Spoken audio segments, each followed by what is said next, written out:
all progress is progress, no matter how long it takes. And if cannabis is what's going to be what helps you get through it, then do the damn thing. Welcome to the Well with Cannabis podcast, a show dedicated to telling the life-changing stories of those who live well with cannabis, all while teaching you how to do the same.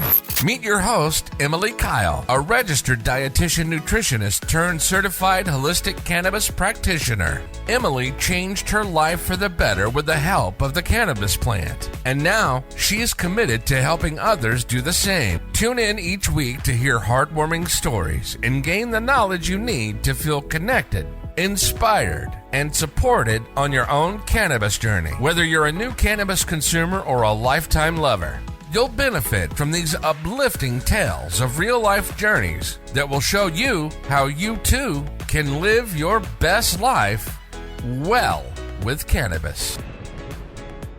Before we jump into today's episode, I wanted to share a note on potentially sensitive content. The episodes on the Well with Cannabis podcast are created for adult audiences only. We will at times cover sensitive topics, including but not limited to suicide, abuse, mental illness, sex, drugs, alcohol, psychedelics, and the obvious use of plant medicine. Explicit language may be used occasionally. Please refrain from watching or listening to the show if you're likely to be offended or adversely impacted by any of these topics. The information on this show is for informational and educational purposes only. It does not constitute medical advice. If any of the content on this podcast has brought up anything for you, please reach out or speak to a professional or someone you trust. Hello and welcome back to another episode of the Well with Cannabis podcast. And I'm so excited to be here with our guest today, Miss Madison Maria. Welcome. Thank you so much for joining us. Thank you for having me. So I am so excited. We've got a lot of things to kind of cover on your journey with cannabis. We're going to be talking a little bit about ADHD, anxiety, depression, and kind of using cannabis to turn it all around. So I am going to give the floor to you, and please give us a little bit of background and how you ended up here today. Yeah. Okay. I was actually that ADD kid growing up. I was the one that you could put me in a padded room, I will find a string and it'll all fall apart. And I was placed on several medications, Concerta, things like that. And once I reached, I think 14, I started coming off of that medication. And I don't think anybody talks about how dark of a place that it actually sends you into coming off of that medication, and you don't realize it. And it wasn't until I was, I think, 18, where I thought, oh, my friends just smoke pot kind of thing. Yeah. And I tried it one time. At the time I lived in California, and I had never tried it before. And I actually slept for 3 hours, and realized I don't think I've ever slept that much in my entire life. Oh my gosh. Yeah. And fast forward to adulthood and completing college and everything like that, I found myself constantly struggling to finish tasks. It would be one assignment takes me 3 hours where someone else can have it done in 30 minutes. So I thought, what's wrong with me? And I remember, I think it's like a college thing that people do is they take Adderall. Yeah. Oh yeah. And I was like, okay, I don't really mess around with pills, anything like that. And so my friend gave me one and I was chill. I was perfectly fine. And they were like, why is this not working for you? And I had remembered that it was because I was the ADD kid that was prescribed these things to physically function. But the adverse effects started to happen. The racing thoughts, the constant fixations and compulsiveness that follows. And I started with, I had a friend who made these brownies, and I had one of the brownies and my mind was quiet. And after that, I had this realization. I started to cry actually. And I said, I feel like myself. And that was such a wake-up call to sit there and think this one small herb can bring me back to the center of who I actually am. Yes. It is so crazy to me how many people say that exact same thing. Like Okay. you saying it, that's how I always felt, but I had never really come out and said it to anybody. Yes. And the amount of people who continue to say it, I'm like, oh my gosh, it is the perfect way to say it. It's like you can be yourself comfortably. Yes. Without, of course, I think the whole in moderation thing, I'm not going to lie and say I don't have a couple days where it's like, all right, let's get toked and watch some TV. Yes, of course. But for the most part, I think that the more specific strain that's helped me the most would probably be, I thought it was going to be an indica, but it was actually a sativa, more specifically, maybe a sativa hybrid, like a wedding cake.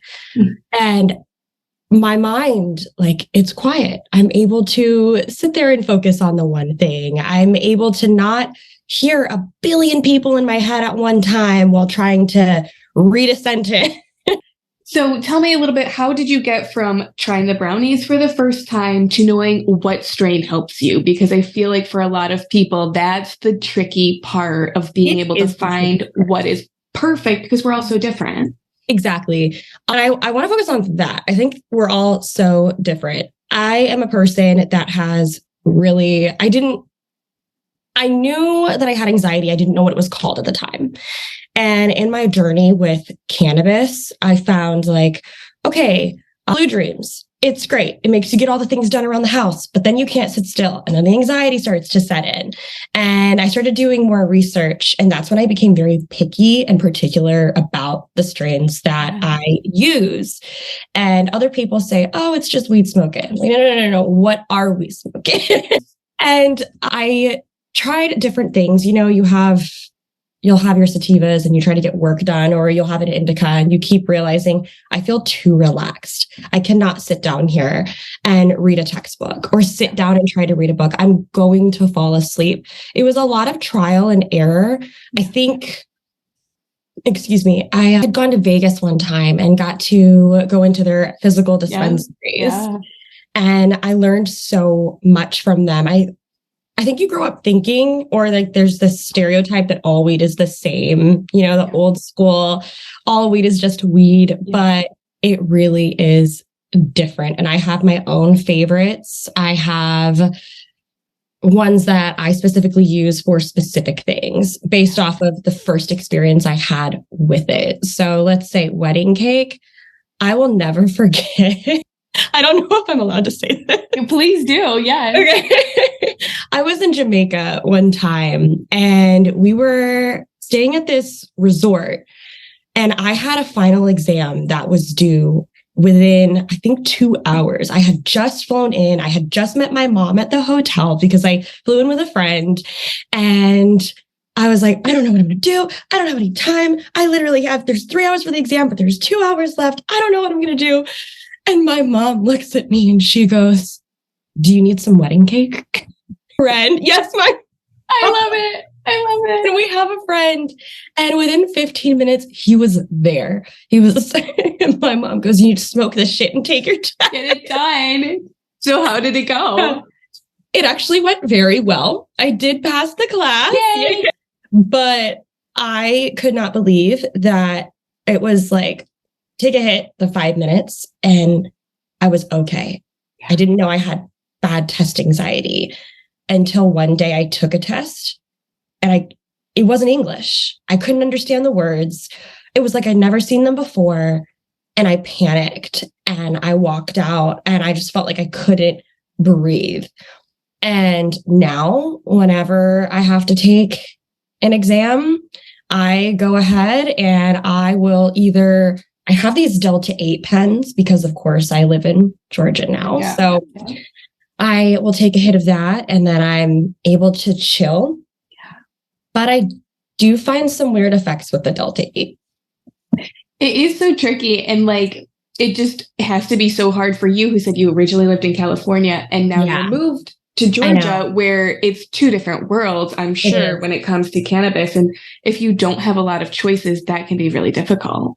It's really hard. It's really hard, but it's really unfortunate because in my past experience where I'm able to have access to something that actually helps me versus having adverse effects from a prescribed medication, it comes from the earth, it grows, it works, it helps. And now I'm here struggling again in my career and with courses. I'm still finishing school and I feel like it's taking me so much longer. And I only have a little bit of options. I have CBD that wears off really quickly. So I have to keep taking it. I don't like smoking CBD. It tastes weird. It feels weird. Delta 8, which has its weird things. And I will never forget, I went on a small weekend trip and they had this big sale at one of these Exhale cities, I think is what they're called. And I got Delta 8 CBD and HHC blend or something like that.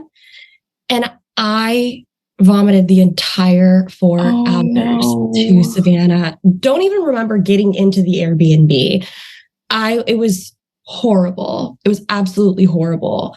And I was like, I don't feel like that with cannabis. And I wish it's so hard. My dad's a veteran who would highly benefit from something like this. Yeah. But we can't here. So it's gotta be, and it's crazy when you think, and thank you to your father for his service to the country, but your father who could benefit and you could benefit. And yet the government, the powers to be would rather you choose something that has side effects that could make you feel unwell. They would rather you do that than have exactly what you need to be a productive, happy member of society. Like at what point are we just bashing our heads against the walls? It makes no sense. And when we say that we want to improve the health and the mental health of our overall population, but we're holding back one of the tools that could be one of the most powerful tools to do it, it's got to drive you crazy. It does, because even like we've lost a lot of veterans in the past year and to soldier suicide, unfortunately. And they always talk about how, the VA does so much that they can do, but there's only so much that they can do aside from prescribing you a bunch of these trial and error medications, putting you through different tests and research programs and different things like that. But there's so many times I've heard them say, like, if I could just smoke a little bit of weed. It's so true. It really is true. I have interviewed several veterans on this show, and I feel like it's becoming more and more of a theme of veterans turning to cannabis because it helps them so much. And finally, people are starting to feel brave enough to share that with others. And so I'm so glad that you mentioned it for anybody who's listening, because for that very specific population, this is a very important tool that might seem scary, but gosh, we just need more of it. Yeah, we do. I mean, I don't see, this world has become so crazy. You don't see people hurting people on cannabis. Thank you. Yeah. And a lot of people in this show have discussed how cannabis helps them feel more compassionate, more empathetic, more kind, nicer, more tolerable. All of these things are very important in today's society. Imagine if we all just had a little bit more patience or kindness or forgiveness. We need that. Cannabis definitely gave me some patience, I will say. A lot of patience. And for moms out there like me, patience is very important. It is. It really is. Patience not only with others, but with yourself. I always find myself beating down on myself. And Delta 8. There are so many women who say that cannabis has given them the ability to forgive themselves, to work with themselves, to enjoy themselves, and to really be proud of the person that they've become. And so I'm so glad that you're echoing that. For so many people who are listening, there's that classic stoner image. You'll become apathetic. You won't care about anything. And for so many people, it is legitimately the opposite. You become so much more fulfilled and enriched. And I just feel like we need to scream it out loud for people. Yes, we really do, because it helps so much. There's so many studies. There's cancer patients. I believe there was even children with autism that they were using. Yeah. So I don't know why they won't allow more access to something that clearly helps. And I don't know if it's because they can't profit from it. I don't know if it's big pharma. I don't know, but my thing, I truly believe it's big pharma, government money, everybody's hands are in one pot over here. And if you allow, like you said, you can't profit of it, because if you teach people to grow it themselves, it's not like they need to go buy it from you. You can't tax it if they grow it themselves. And it's just a profit over people situation. It has nothing to do, nobody cares about the suffering of real people. And that's why I'm so glad that we are in this renaissance of where people are like, I'm not going to suffer anymore. I'm not going to live like this anymore. Like, I don't need to. And the more that we all come out and say, we don't have to live like this, the more hopefully it helps other people who are stuck feeling that way, feeling like, oh my gosh, maybe there is a glimmer of hope. There is another option to try. There definitely is. And I mean, I don't think we have to go, crazy with it in a sense of just being greened out, stuck to the couch, because even that can be very intense. But I will never forget, I had two options. It was either Ativan or cannabis. And I chose cannabis because I knew that with my anxiety and having a panic attack or anything like that, there will become a domino and a spiral effect with using something like Ativan than it would be for something like cannabis. And I kind of created this personal rule of, all right, we can get through the day and our generalized anxiety with a little bit of CBD and a little bit of this. Panic attacks, we'll use cannabis. But it also wasn't working. CBD wasn't enough. It was still like scraping the surface. It wasn't doing anything. And I hope that more people come to terms with cannabis use and its benefits, because, I mean, even for animals, they have it, but it has truly been life-changing. I don't think I would be the person I am today if I didn't have access to it.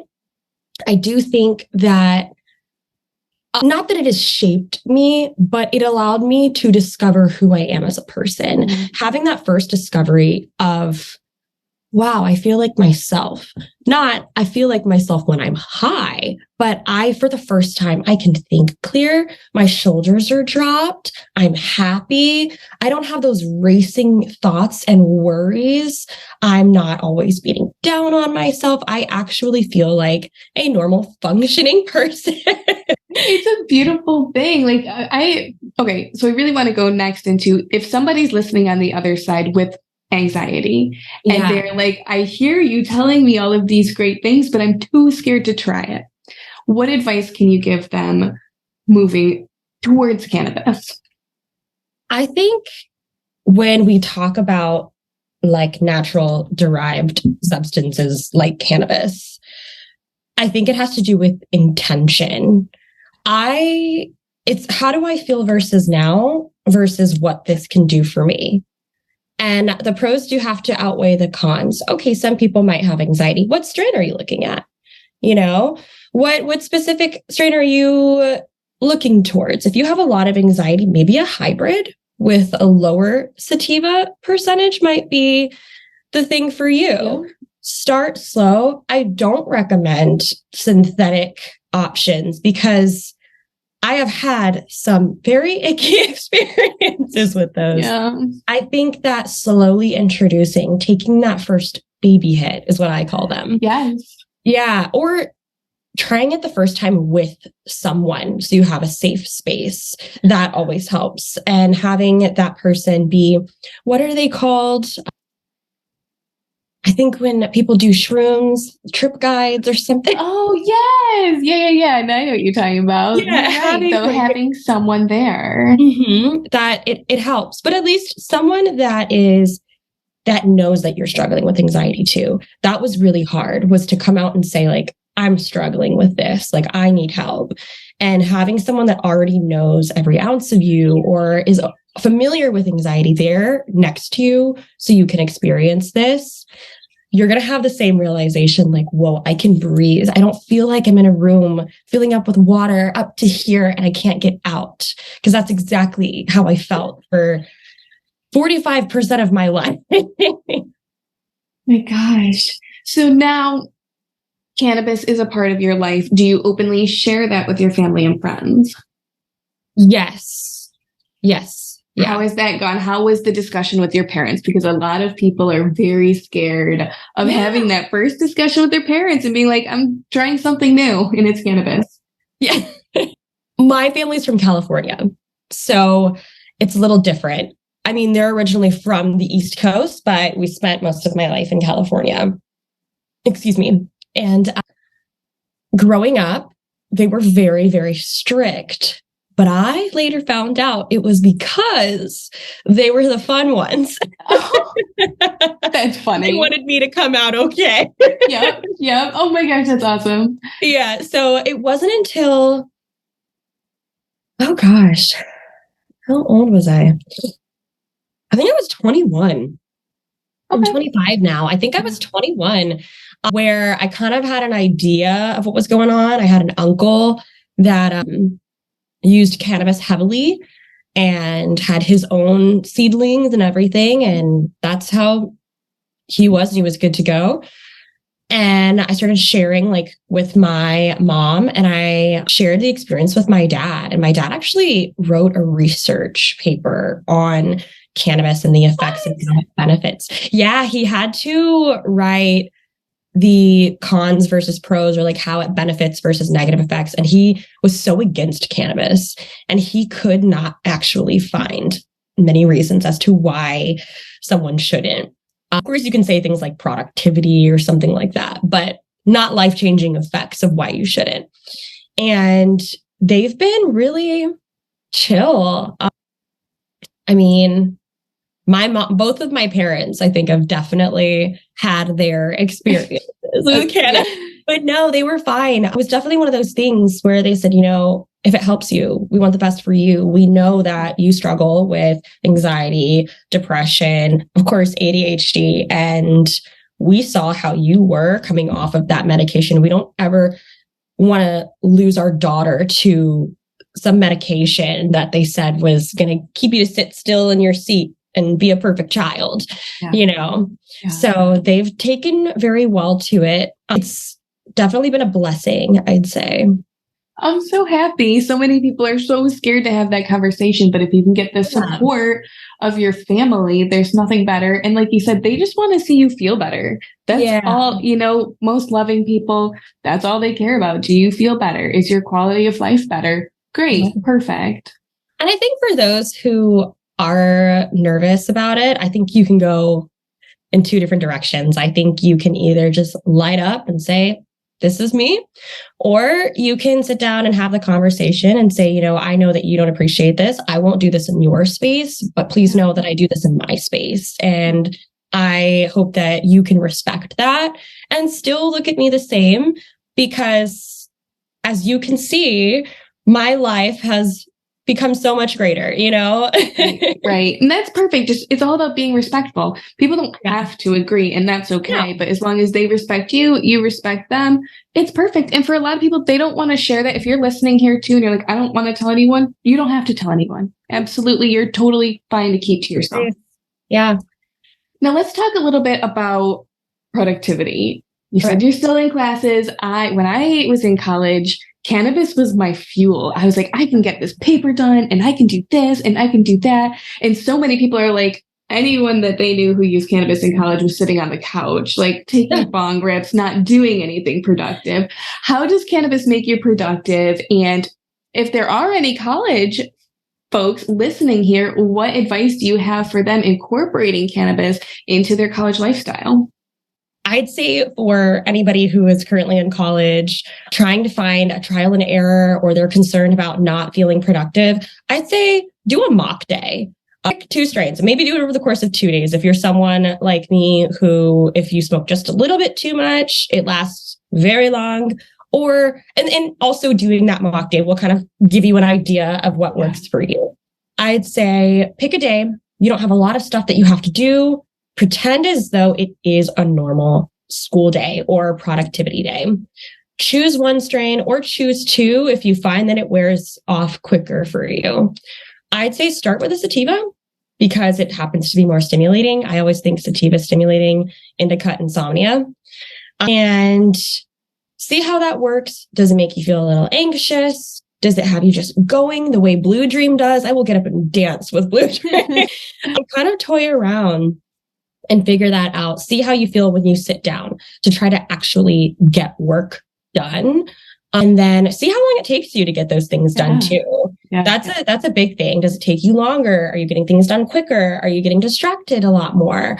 And maybe if you do it over the course of those 2 days, like a Saturday and Sunday, try the indica after and see how that makes you feel. Does it calm your mind the way that like brown noise would? Does it quiet the thoughts? Does it help you just focus better and really pay attention to how you feel when you are experiencing it? And then from there, you can kind of have an idea. This may be excessive, but different strains for different topics that I'm studying actually help. Interesting. So, yeah. Okay. Yeah. So things like math, I absolutely despise math. It's not my strongest. Yeah. No, absolutely. It gives me the ick. I have anxiety just thinking about it. I failed algebra in college 4 times. I think at the end she was like, just go. You're good. Yeah. Yeah. That was me twice. I'm now in a year-long take your time class and I'm running out of time. So there's that. But I think indica for math for me. And the reason is math gives me anxiety. I have to sit there and think so hard about the problem. I have to keep redoing it and I retake the notes on it that I know I'm going to make myself feel anxious just from studying it. So I actually do choose something like indica for math. As far as like reading, I cannot do indica. Reading 5 minutes in, I want to take a nap without anything. So I'll use a sativa for the reading, but reading makes me feel antsy anyway. That's what I think different topics, trying different strains for different topics helps me though. It's great advice. Now, in our young stage of life, there's a lot of our friends who enjoy drinking. Have you used cannabis in place of drinking? Can you do them together? What does your relationship with cannabis and alcohol look like? I was never a big drinker. I had never been to a house party like when I was in high school. My first house party was in college and it was something. It was something. Yeah. I would say I have been crossfaded before. I personally, I had a roommate who she loved being crossfaded. It was not.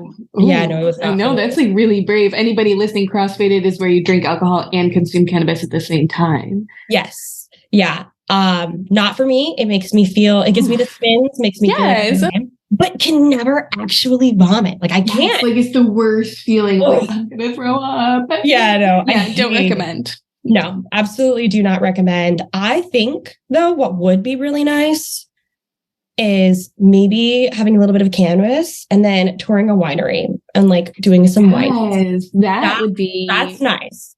In moderation, you got just a little bit of everything and it's like an experience, social experience, fun. Yes. I could do that. I can't do both at the same time. I could do one or the other. And I actually find myself more now. We do like a lot of underground events and electric music events and things like that.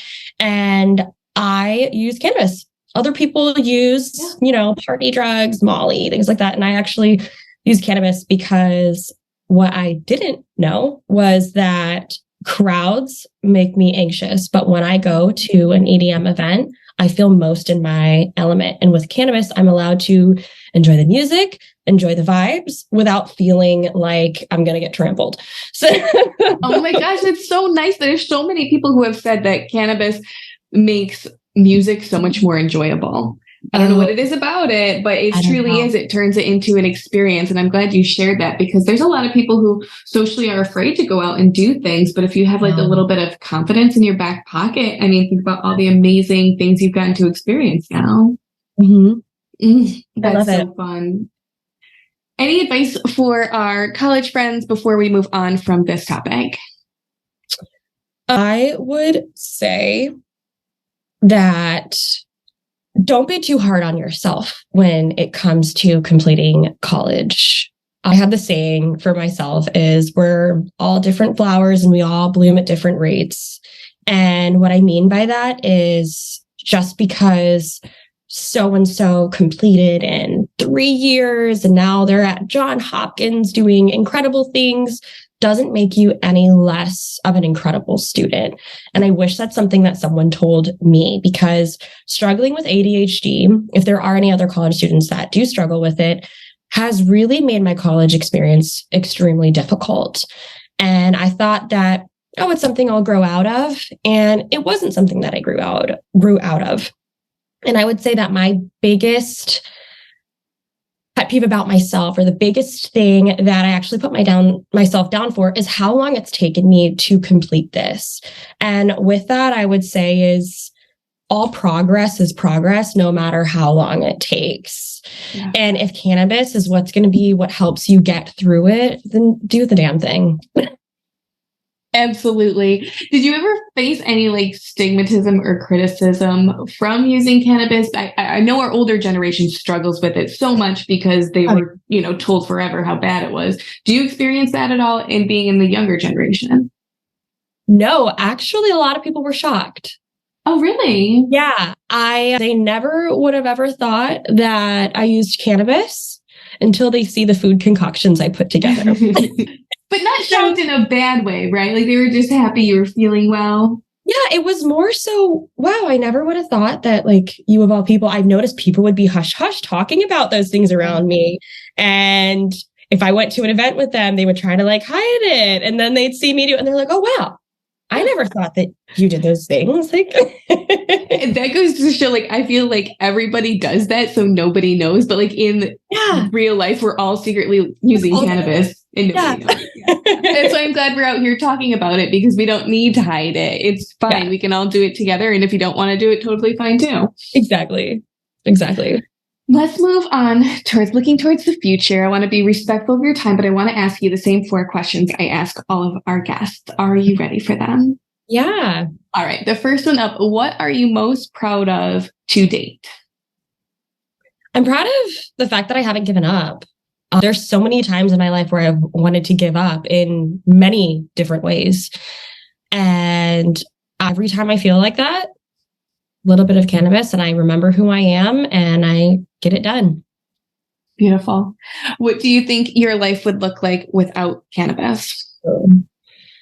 It's like the hardest question I ask people. They're like, what? No, like, as sad as it sounds. Ooh, I'm not going to cry. Sorry. It's good. I don't know if I would be here if it wasn't for cannabis. So when I say that, like, it saved my life, it really did. It really did. Because of course I still do have like depressive moments, like several times a year.